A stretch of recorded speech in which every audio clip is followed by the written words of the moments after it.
Even though they followed the same philosophy, Marcus Aurelius was an emperor, and Epictetus was a slave. The fact that someone from the lowest class became one of the greatest Stoic philosophers indicates that Stoicism isn't just for the elite, it's for everyone. Part of Stoic philosophy is the ability to keep a calm mind. As a matter of fact, the Stoics believe that humans in a state of flourishing have attained true happiness, which always goes together with inner peace. The works of Epictetus reveal the importance of tranquility, and that we should value this over lesser things, like money, reputation, and even the body. He tells us that a calm mind is not achieved by trying to alter and control our surroundings. It's achieved by the way we think. The main work of Epictetus is called Discourses, a collection of lectures that were written down by a pupil named Arrian.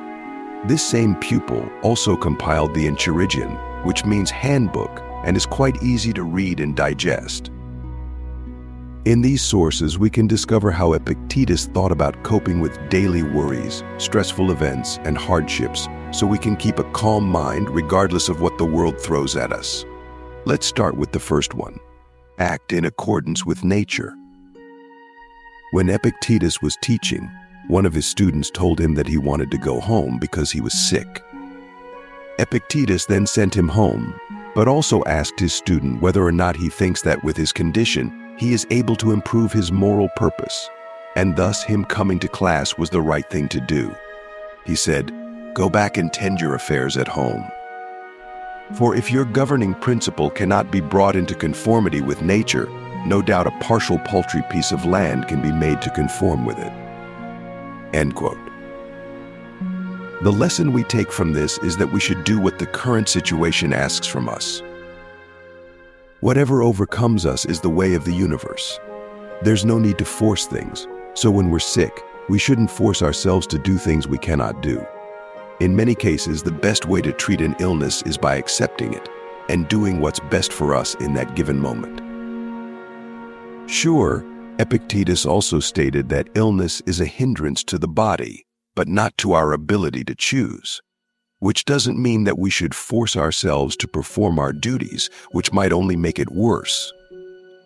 It means that despite the physical hindrance, we still can choose to panic or to make rational choices in a more tranquil fashion. When we look at a pandemic, for example, we see two extremes. On one end, there's panic. On the other end, there's this complete nonchalance.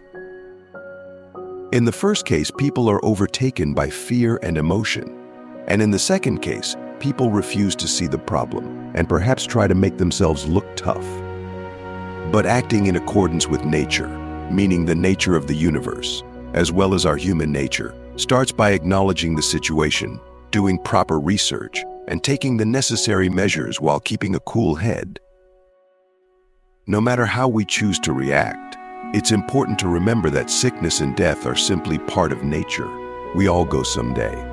Which brings us to the next one. Watch your judgment.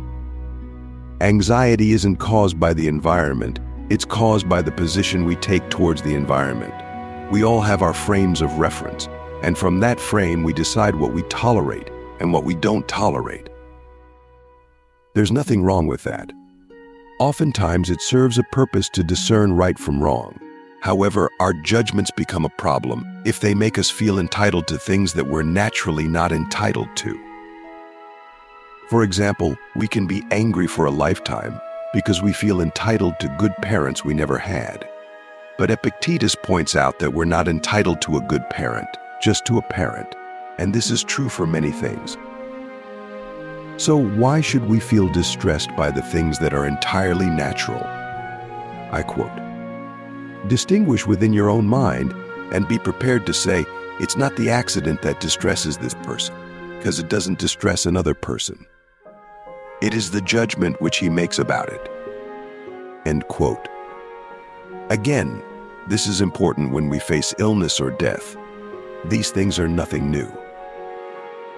They're a part of nature, as much as war and violence, and should rather be approached with equanimity than strong aversion. Moreover, when we don't carry strong desires and aversions, we're more capable of dealing with the situation in a rational way. than when we're led by irrational thoughts and emotions. 3. Focus less on things outside of your control. At the beginning of the Enchiridion, we'll find the famous dichotomy of control, which is a cornerstone of Stoic thinking. It emphasizes that some things are up to us, and others are not, and that we ought to focus on the former and have contempt of the latter. As living creatures in this universe, we have to deal with what's around us. We might desire to control the outside world, perhaps by money, a position of power, physical strength, intelligence, or intimidation. But at the end of the day, these are just instruments that can influence but never control. And even if we do manage to control some things, there's always a billion of other things that slip out of our hands. What we do control, according to Epictetus, is our own faculty, and that's what we should focus on. What happens around us isn't that important. It's more important what we do with it. Therefore, we can choose to focus our attention on our own thoughts and emotions, rather than constantly worrying about stuff we can't do much about anyway. This doesn't mean that we close ourselves off completely. It means that we develop a healthy indifference towards outside events so that they won't stress us out too much. This is where amor fati, the law of fate, comes in. Because is there a better way to deal with the unavoidable than to embrace it? Thank you for watching.